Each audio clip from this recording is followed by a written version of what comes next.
Welcome in. It's Backstretch Banter with RFK Racing on Sirius XM NASCAR Radio. I'm your host, Chris Childers. Hope you're enjoying the show. We're about a month and a half-ish into the program right now in the NASCAR season. We have had so much fun taking you behind the scenes, going inside the garage, and talking to not just drivers. I mean, we've had Busher on the show and not just crew chiefs, and we've had them on the show too at Graves and McCall.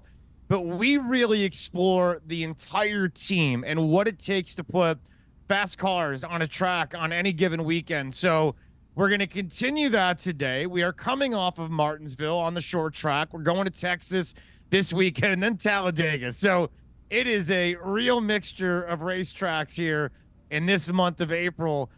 We got a great guest to start things off. Josh Shell is with us. He's the competition director for Roush Fenway Keselowski. He's been an engineer in the business for a long, long time. Really excited to pick his brain about what he does.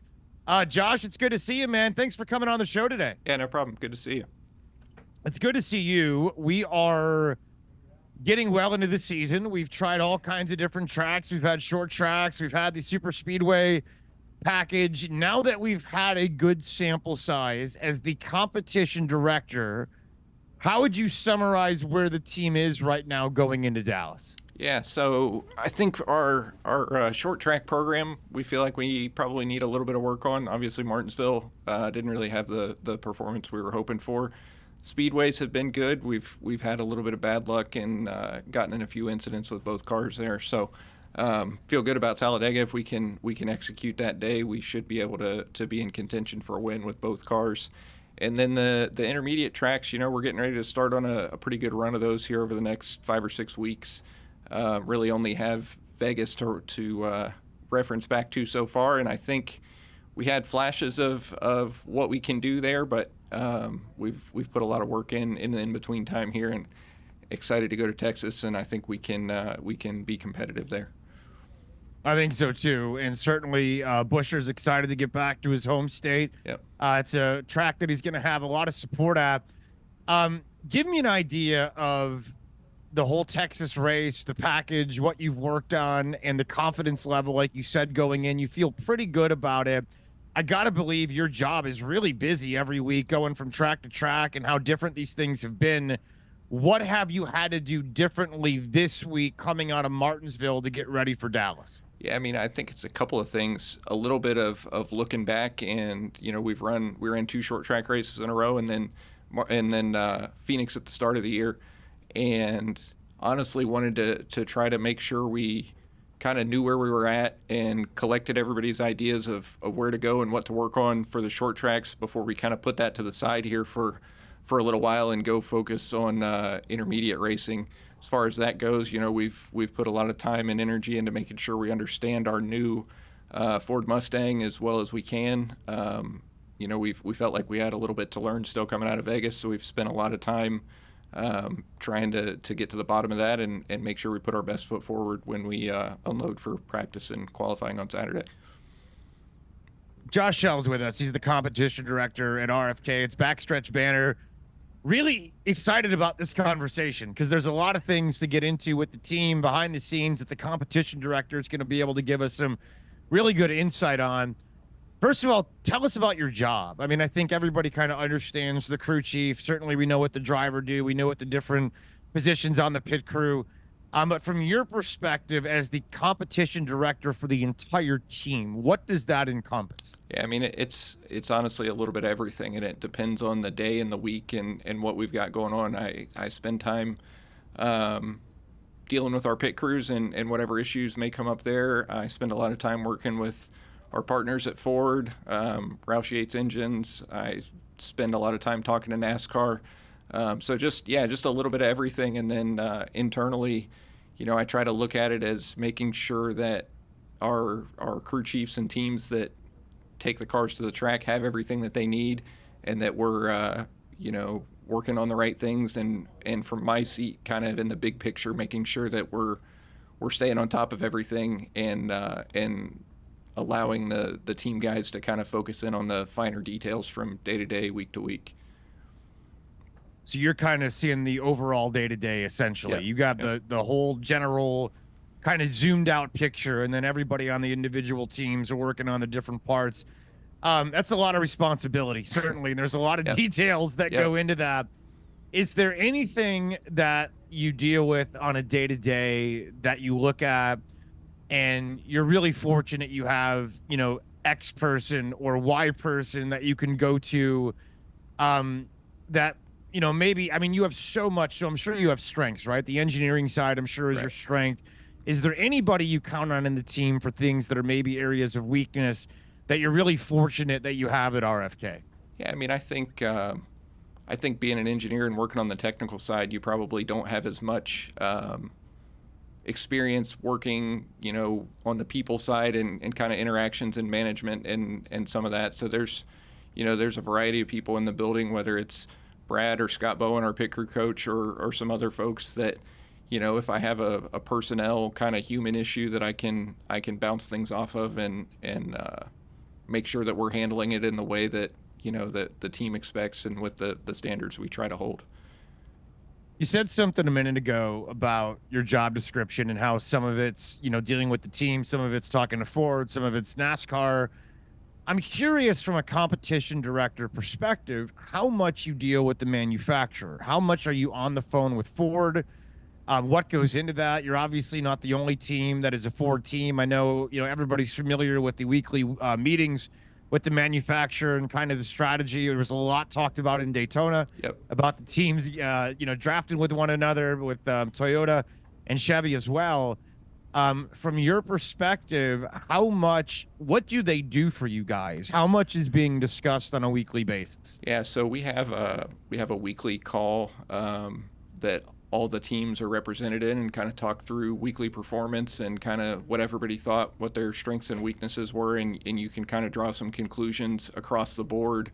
If everybody thought a given thing was good or bad, you can kind of sanity check yourself a little bit.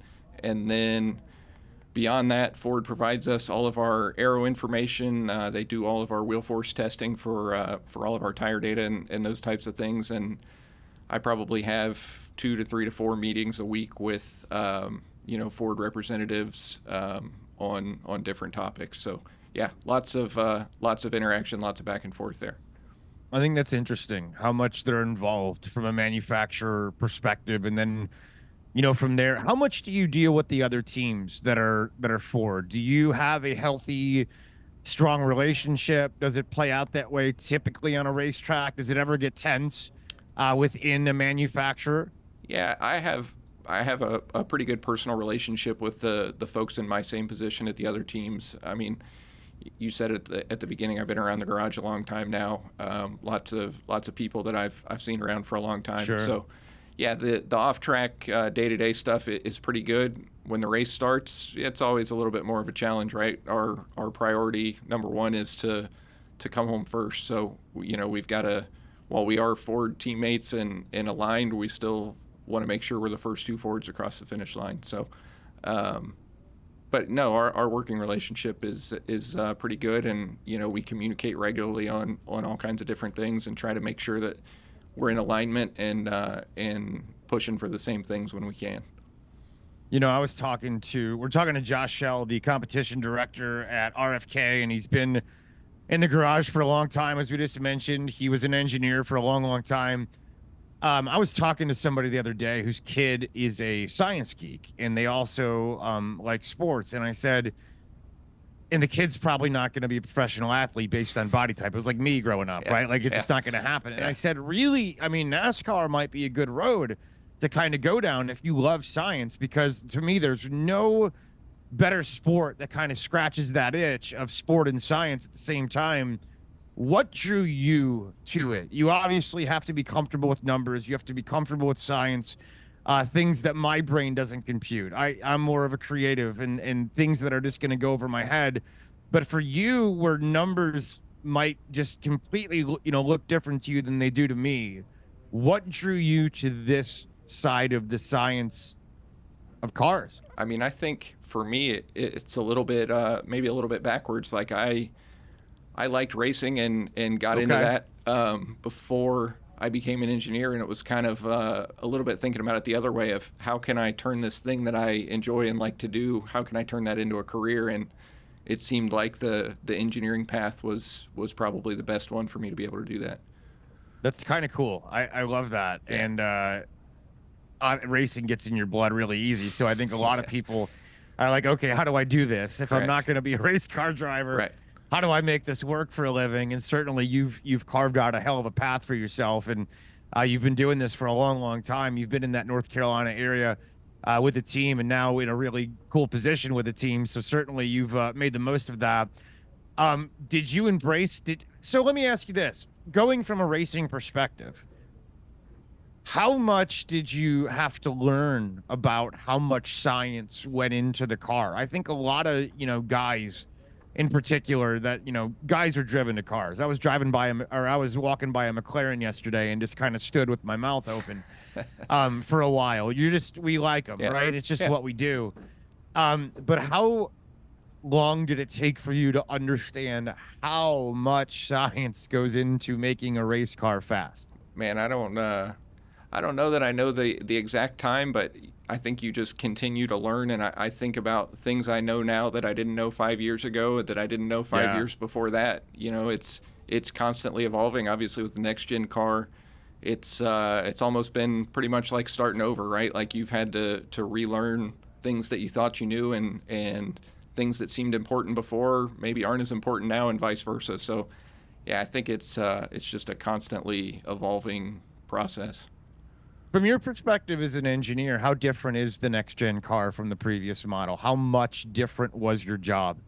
I don't know that the job is that much different, but just what you're doing and what you're working on is a lot different. With the old car, if there was a problem that you had that you wanted to solve, the rules were much more open, and you could kind of go work on that and try to come up with the best solution and beat the guy next to you with that. With the next gen car, everybody's got the same box of parts to work with, so it's really how you execute all the fine details, your execution throughout the race on pit road, all those things that set you apart from finishing first to finishing 15th. I'm curious. I want to go back to the manufacturer discussion. I'm jumping all over the place, Yeah. but I'm just fascinated by Yeah. all of this. Like the next gen car, for example, and there's little differences and subtleties, and I think anybody that ever gets to walk the grid can see those in person. You can kind of really tell when you see it in person the little subtleties between the Ford and the Chevy and the Toyota. I think it's the Toyotas that are literally almost touching the ground right now.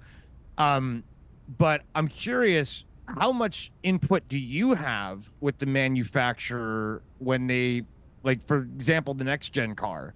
Did the Ford teams have any input at all into the little nuances that was going to be featured on the Ford? So the biggest influence we have, and this was going on a year ago at this time, is more about the aero performance and what the car does in the wind tunnel than anything else. We had meetings probably every couple weeks about the 2024 Mustang, and that NASCAR puts you in a pretty tight box as far as aero performance goes, but there's still a little bit of latitude to work there. So there was a lot of conversations about how do we make sure that our downforce level is where we want it, drag levels where we want it, our aero balance and all those sorts of things are where we need them to be based on the information that we have at the time, or had at the time.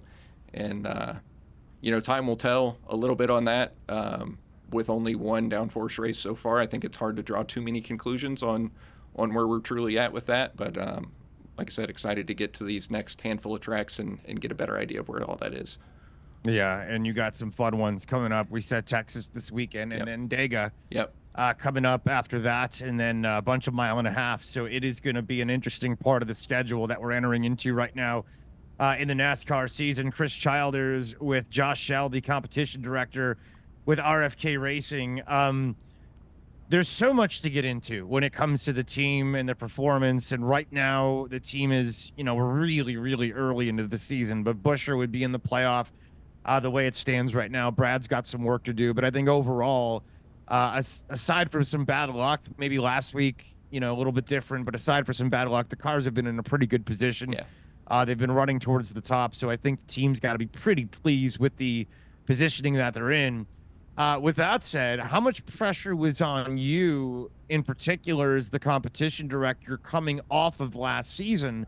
Because I feel like RFK was the buzz, right? With Busher getting in victory lane 3 different times, there was a huge expectation. And I think right now, like I said, aside for some bad luck, the team's in a good position. But what was that like during the off season? Was there any pressure? Yeah, I don't know. I've been around this long enough to maybe be not immune to it, but not really pay a lot of attention to it. But I mean, I think the biggest pressure is the pressure we put on ourselves just to perform every week and just continue down the path that we've been on. You know, it's been kind of a slow climb from where we were with the start of the next gen car at the beginning of 22. We weren't in a great place and kind of steadily improved throughout the year, and then same thing throughout last year, and just continuing to keep on that trajectory is probably the most challenging part. You know, I've told a few people, it sounds kind of crazy, but like the easy part's done, right? Like getting from where we've been to where we are now is probably the easiest part. The next part, catching the the Hendricks and the Gibbs and the Penske's of the world, that's the big lift, right? So that's what we've got to focus on and work towards now. If this was like a scale, like if we were looking at a ruler and it was 1 to 10, Yep. where do you think you're at as a team when it comes to catching those big organizations? I would say probably 7 or 8, somewhere in there. We're getting there. We're getting there, but the last piece is the hardest to get. So, I think there are aspects of our program. If you look at the performance of our pit crews over the course of last year, and even to start this year, they're as good as anybody, right? I'd put our drivers up against anybody. So some of it's bad luck, some of it comes down to execution at times and just the way things play out. But trying to make sure we're that consistent week in, week out, threat to win, threat to run in the top 5, top 10, like that's the next step we've got to take. And we've been able to do that some. I think we've had both cars in the top 10 2 or 3 times this year. So that for me, that's a positive and a step in the right direction, but that needs to become the normal kind of expectation. Is your relationship with Chris and Brad pretty similar with both drivers, or is it a little different because of Brad's position being the K and RFK? Yeah. Does he have a little bit more input? It is a little different.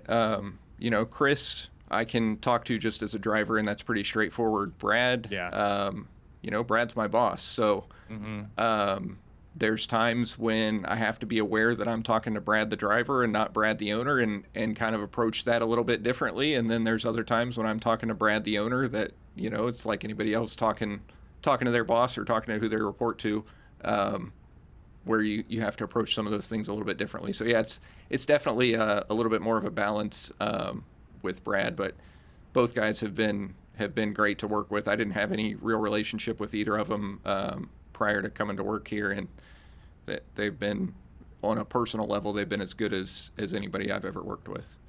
How much do the drivers understand what you do? How much do they understand the engineering and all the different aspects? And is it different based on the driver? I mean, anytime I've listened to Brad talk, I feel like he's pretty sciencey. He's pretty, he understands.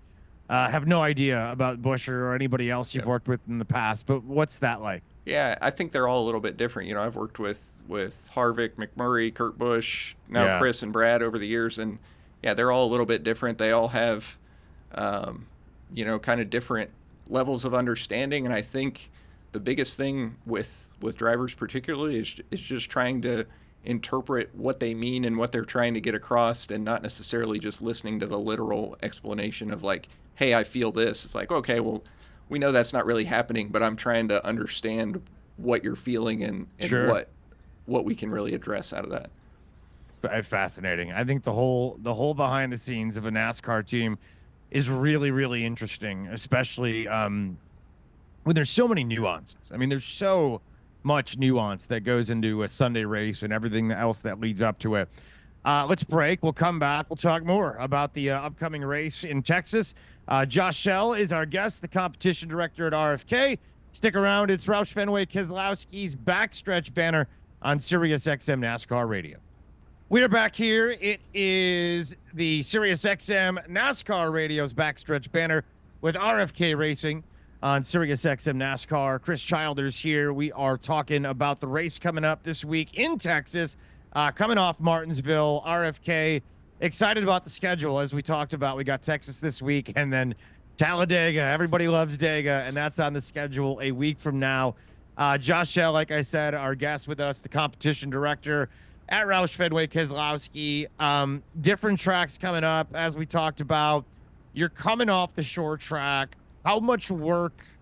I know the next couple of races, you don't really have to worry about it, but how many guys right now that you employ, that you are over, like their sole job is to figure out how to make the short track package better once you get back into those positions and go to those tracks again later on in the season throughout the year?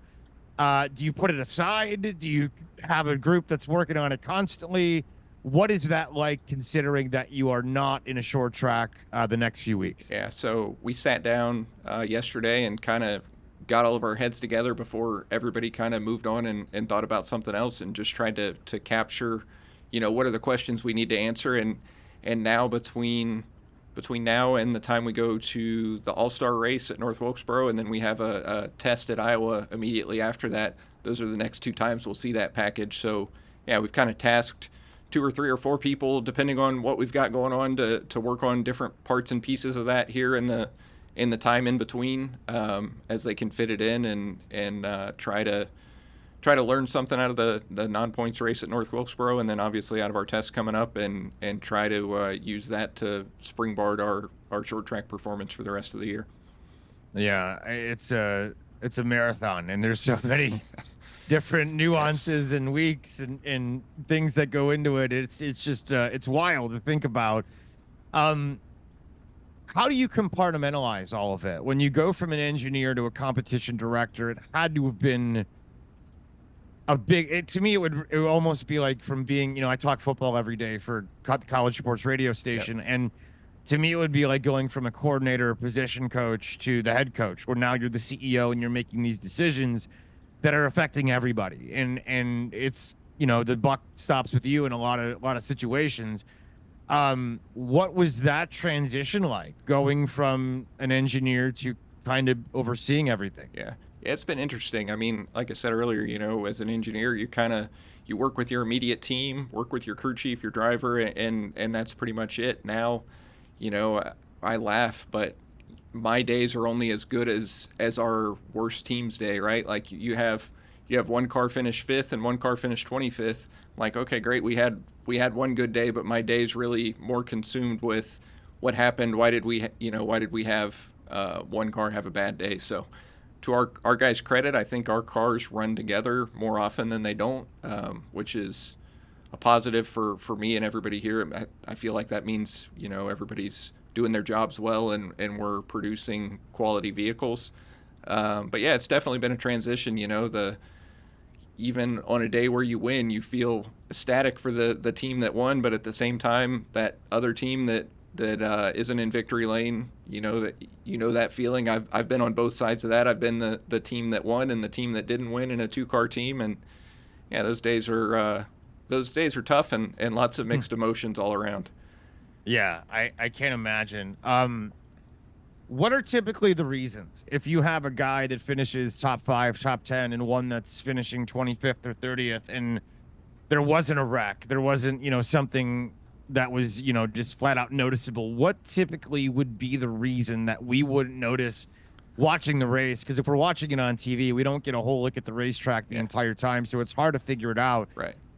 So what are we missing, and what would the reasons be sometimes? Yeah, I mean, more often than not. For us, we hope that, it's a pit road issue or a penalty or something like that. But beyond that, like I said a minute ago, that normally leads to, okay, our car builds aren't the same, or we have, just kind of a lack of performance in one car versus another. And fortunately, most times we've been able to stay away from that. Sometimes, depending on how your Saturday goes, it gets to be a challenge to execute an entire weekend. And if you get behind in practice or qualifying or whatever it might be for whatever reason, That carries over to Sunday, especially if you look at a place like Martinsville where you just got done. It's super tough to pass. It took the 17 quite a bit of the day to recover from their qualifying issues and bad track position to start the race and all those things. It's really it's an interesting week that you guys deal with every single week. The weekends could be filled with emotion, good or bad. It can be mixed. It is a roller coaster, and it's a long season getting through it. How do you manage the emotions at the racetrack? Everybody wants to win every single week. You're not going to win every race. It is a marathon, not a sprint. You want to position yourself for the playoff. You want to be in the top 4 when it's all said and done. It's got to be hard because some weeks are frustrating as hell. How do you manage the marathon that is the length of the season with your team? Yeah, I mean, I think the thing I try to focus on is just making sure that we're maximizing our day or maximizing our weekend. If we have a 10th place car, we need to finish 10th with it, right? If you have a winning car, obviously you want to win with that. But from a weekend to weekend, day to day perspective, as long as you're maximizing what you have, at least for me, that helps me sleep at night. Now, if we're maximizing what we have and that's only 10th or 15th, that's not good enough, and we've got to go to work on that, absolutely. But from a execution perspective, as long as we're doing everything right and checking all of our boxes at the track, that's step one. And then, yeah, if we have lacking overall potential, overall speed, then that's something we need to go to work on, throughout the week in the shop, because the way we race now, the cars are built, set up, everything at the shop, and once you get to the track, you don't have the opportunity to move the needle a lot like maybe you could in past times. What's your relationship like with Jack? Everybody, I think, loves seeing him at the racetrack. He is an innovator. He's a legend. I mean, he's not a spring chicken anymore. He's been doing this for a long, long time. Everybody, I think, kind of thinks about the team right now is Brad's team. Brad is the young guy. Brad's the guy that kind of infused a new era into RFK. But Jack's around, and he is certainly happier than he's been in a little bit with the results on the racetrack. So what's that dynamic like, working with a legend like that? Yeah, it's been really cool. I've gotten to work with a few legendary Hall of Fame type guys over the years, and Jack's interesting. He for good or bad will always make sure that kind of where you're at, and if you've done a good job, he'll tell you you've done a good job, and if you've got work to do, he's not afraid to tell you that as well. Yeah. So, kind of same conversation about the position I'm in, the position he's in. It's the same thing. You got to make sure everybody's focused and on task, and celebrate the wins, but also dig in and work hard on the times where you come up short. You know what I was curious about too, and we have great sponsors this weekend with buildsubmarines.com and Fifth Third Bank on the respective cars this week. But the 17 is so synonymous with Fastenal, and I know Fastenal has been a really good partner with RFK over the years. What does that do, having them in your corner for your job? Because I got to think, we had the representative on the other day. They can kind of make things a little bit more efficient, can't they? Yeah, absolutely. Fastenal has been a great partner, helping us organize and supply our shop, and making sure that we have all the tools and pieces that we need to put our cars together every week, for the things they're able to supply that makes our jobs tremendously easier, better, all those things. They're awesome. They really are. Yeah. And we love having them as a part of RFK and a part of that 17 car. They are invaluable, I'm sure, with helping you guys get your job done, especially with the vending machines and tracking all the tools and all that. It's really cool to see what they are able to do, not just being a sponsor, but actually helping with the team and getting results on a weekly basis, which is quite awesome. It is great to meet you. It is awesome to talk to you. Hopefully I'll get to say hi at the track one of these days. Sounds and thanks a lot for giving us a half hour, man. Yep. Thank you. Thank you. All right, that's Josh. Excuse me. Get the cough out of the way. That's Josh Shell, the competition director for RFK. We got more coming up. We are talking Dallas, talking Texas. It is SiriusXM NASCAR Radio, Channel 90. We're back here at Sirius XM NASCAR Radio, Channel 90, Backstretch Banter with RFK Racing. I'm your host, Chris Childers. Hope you enjoyed listening to Josh Shell, the competition director at RFK. I thought that was really neat to go behind the scenes of the competition director, what he's concerned with, how they deal with the different packages. There's a lot that goes into the sport, and certainly it was kind of fun to explore all the nuances there with Josh. We got another really interesting member of the team with us right now. Nick Patterson is with us. He is the Jackman for the number 17 car for Chris Buescher. He's been in the sport now. I guess it's coming up on about a decade, if not close to it. Nick, it's great to talk to you. Thanks for coming on. How you doing? Yeah, good to be here. Thank you. Not quite a decade, but this is my 7th season, so getting close. Getting close. Yeah, getting close. Excited about getting close. Yeah, before you know it, it's going to be 10 years in. You got one of the wildest jobs in NASCAR. Certainly it is scary. It's exciting. It takes a lot of strength and effort and athletic ability, and we'll get into all that in a little bit. But as I was reading about you, I was fascinated by your story and how you came to NASCAR and how you came to the United States, and we'll talk about that. But NASCAR in general, I mean, I don't know how many athletes are like, man, I'm going to grow up and be a jack guy in NASCAR. How did you find the NASCAR world? Because I understand you never were a fan of it growing up.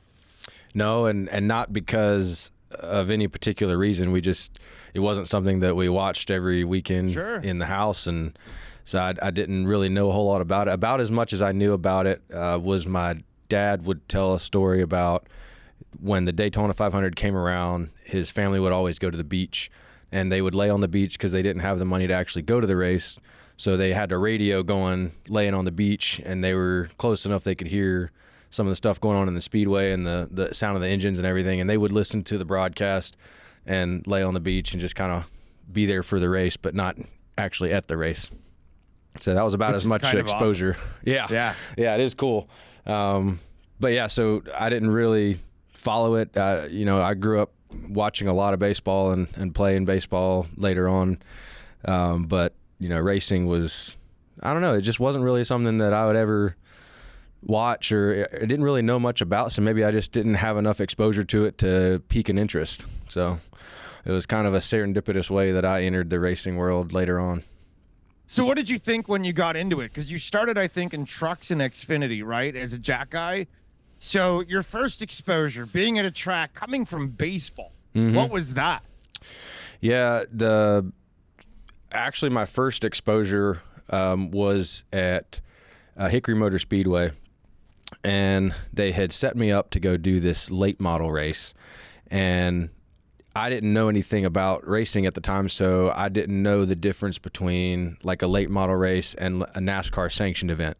So I'm all geared up, they got me the jack that I thought was the baddest jack at the time, and they got me a fire suit from an old car, and just taped over the name that was on it and stuff like that. So I thought this was about to go down. We were about to go in here and just go to war, and then it wasn't really that competitive. We were probably the most competitive team at the entire track by a lot. So it wasn't the thrill and the adrenaline rush that I thought it was going to be. And I came back and I told Scott, our pit coach, I said, I appreciate you sending me to the track, and that was cool, but that's it's not quite what I'm after. And he's like, well, just hang on, we'll get you to the track for a NASCAR event. Just hang on, but we just got to get you some exposure. So I stuck around, and then sure enough, we went to Daytona in February, which Hickory Motor Speedway happened in October, and then we had the rest of the off season, and then going into Daytona February of that year, which would have been the season of 2018. They had me on a truck for Hattori Racing, the 16 of Brett Moffitt, and so the first stop, we're all ready to go. This is 6-man. We did 6-man stop the night before with the ARCA series, and then Friday night we go to 5-man, and first stop, jump off the wall, and I was about that far too early. And so first step off the wall in a NASCAR sanctioned event, and I get a penalty. So it was great introduction. Did you get reamed, or were you allowed to have a learning moment? I was allowed to have a learning moment. I did feel the weight of it in regards to the fact that I knew we were going to the rear, but with it being Daytona, it doesn't matter if you start in the front or the rear generally. So they weren't too hard on it, and because it was the first stop, they didn't harp on it too much. So, but my pit coach at the time was Cameron Cobb. He was my Jack coach, and he took a screenshot of me on the ground with the box in red, and then the car splitter not quite across the line behind ours, and so he screenshot that and sent it to me and printed it off, and so it was fun. But he was awesome. While he was here at Roush, he taught me an awful lot. A good learning lesson in your 100%. In your first NASCAR race, no doubt. Nick Patterson, our guest, he's the Jackman for the number 17 for Chris Buescher. Were you scared at all? I know you're a tough guy. You were going to get in the military. I mean, I get it. Like, I'm not that kind of dude, so I would never probably get in front of a racing car that's barreling down pit road. But did that take some getting used to, the fear of getting hit, or were you just like, let's go, let's do it? There have been times where you are keenly aware that going over the wall, that there is a decent potential for getting clipped or hit, or at least playing in extreme close proximity to the other cars, coming around. For instance, when we are coming down pit road, and we know that we're going to be in the stall before the car in front of us is in the stall, the stall that's in front of ours. So we know that we'll be in the stall, and they're going to be coming around us.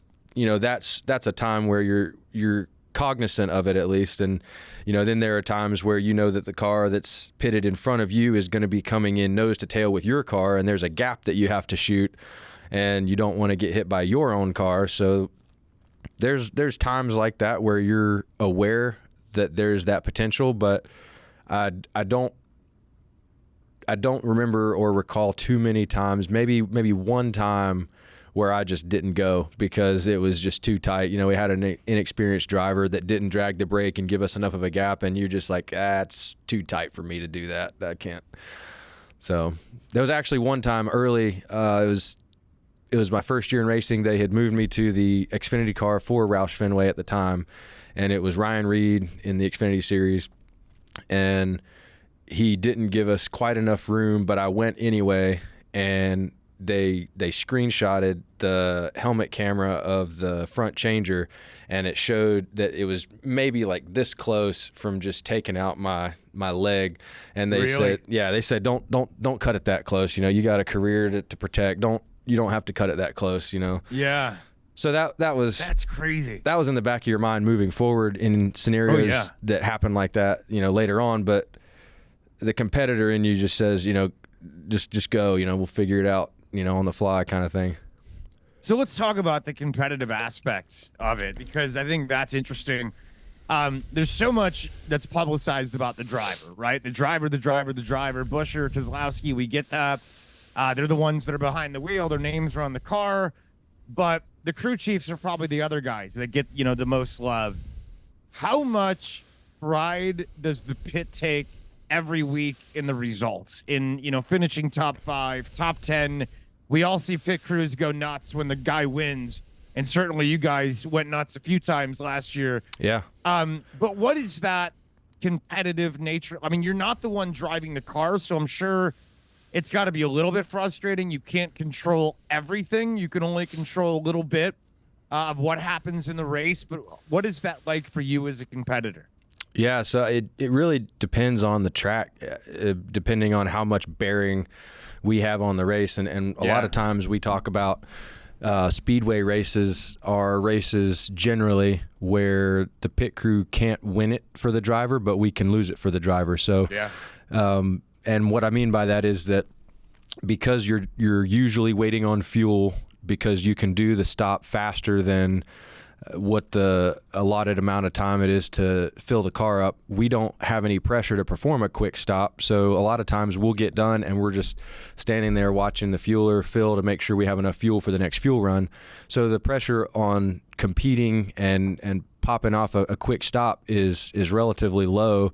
And what you could do is you could mess something up to where you are taking longer than it takes to fuel the car, and now all of a sudden you're going out with, us going out with the Chevys instead of the Fords like we were supposed to, and we lose the draft, and now you're affecting the race in a negative way. But there are a good number of tracks where the outcome of the race can be greatly impacted by performance on pit road, and when we get really excited about the opportunities to affect the race positively in that way.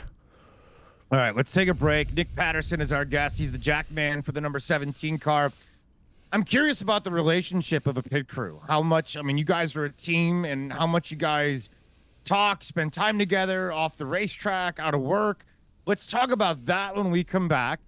Before we do, I want to tell you that Sunday, Brad Keselowski, one of 3 featured drivers on the Driver 2 crew channels for SiriusXM. This means that Brad gets his own channel during the race for fans to listen to his in-car communication with the team in Texas. Go to SiriusXM.com, go to the NASCAR page, and they will give you all the information, which is pretty cool.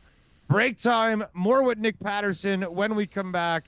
It is SiriusXM NASCAR Radio Backstretch Banter with RFK Racing. We're back here. It's Backstretch Banter, SiriusXM NASCAR Radio Channel 90 with Roush Fenway Keselowski Racing. Hope you love the show. I love doing it. I really do. It's so cool as a NASCAR fan for me to have these conversations every week with the guys that we don't really see a lot on TV. It's not, Brad. It's not Chris. It's not Matt McCall or Graves. These are the guys, though, they're the nuts and bolts of the team. They make it go. They are what makes these cars so efficient and so exciting to watch on Sunday. And a Jackman, certainly no exception. A huge part of what the team does on Sunday with the pit crew. It's pretty amazing, the job, to me. It is a job where you have to go in there and risk yourself, put yourself on the line. You got to do it in a timely fashion. How much training goes into being a Jackman, Nick? How much proper diet? What you do from a workout perspective? Give us an idea of what it takes physically to be a Jackman at this level. Sure. So I would say that to be a top level Jackman, and I don't say that to toot my own horn. I just say it, generally anything that you're going to do physically, athletically, it requires an immense amount of discipline, and you may be able to find anomalies to the rule that can do something at a very high level without treating their body in a certain way, but the longevity of that is what you'll find falls off pretty quick. So our goal is to take as good a care of our body as possible and be able to create longevity in a career where you do a lot of bending and twisting and exploding in weird positions.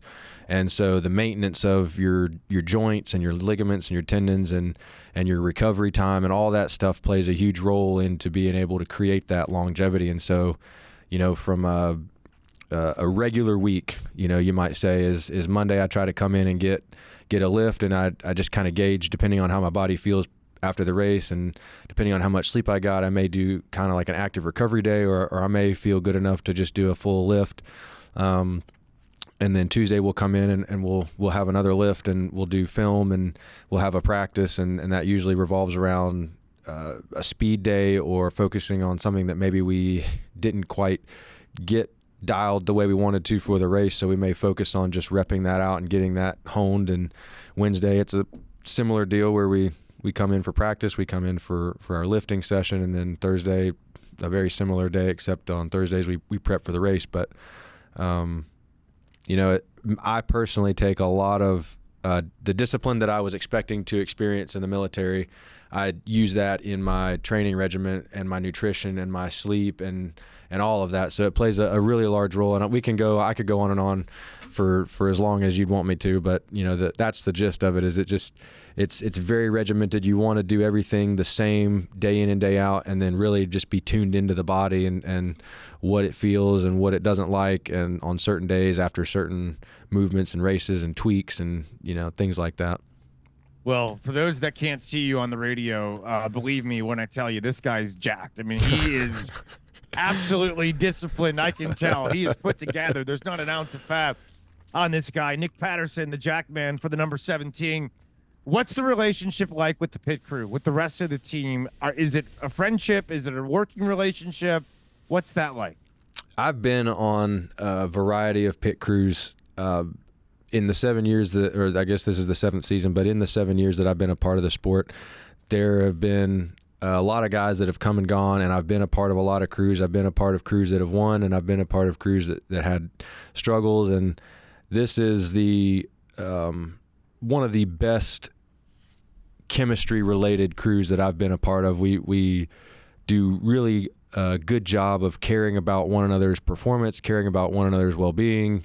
We enjoy spending time with one another, but the goal is that we lay down fast pit stops. And the way that we do that is that we care about one another's life, outside of pit stops. We're not going to come down hard on each other when mistakes happen, because we're not perfect. We're human. So mistakes are going to happen. And I think that that's one of the things that makes us really strong as a group, is that we are very understanding with one another whenever those hard times do come. And we do a really good job of coming in the week after we've had a struggle at the track, and we figure out what it is, we work on it, we dial it in for the next week, and we go out and we compete again. And sometimes I've been a part of teams where you got guys talking behind somebody else's back about the way that they just, we got to have somebody else, we got to maybe figure out if we can get this guy or this guy, and we don't have that. We have our guys, and we want our guys to do well, so whatever that takes, we're gonna do it. That's toxic the other way. It is. It's not sustainable, and it's going to be an absolute disaster long term if you're talking like that about your boys. You either lift them up or you find a solution. That's right. It's that simple. Nick Patterson is our guest. Before you leave us, and I should say thank you to everybody who helps us out with the show. Thomas Burfield and Kevin Woods and Brandon Lee and Alec Wald, our producer. Elijah Burke, great people with RFK and SiriusXM that help us put it on. How you feeling about the team so far? We're going into Texas. We're coming off of Martinsville. Variety of tracks. It's a variety of different strategies. A lot of top 10s for the 17, coming off of top 15. Yeah. How we feeling so far from your perspective? Yeah, I think we feel really good. I think that we went from 30th to 15th in Martinsville, and by no means were we satisfied or content with that, which is a good sign to me, because we've been very consistent with top 10s for the 4 races leading up, and I think that everybody has gotten used to a level of execution and performance, and we didn't meet that really from top to bottom. We didn't meet our expectations. So I think that with the leadership that Scott Graves has exhibited, that there's a lot of optimism going into Texas, and really appreciate the way that he handles and runs the team.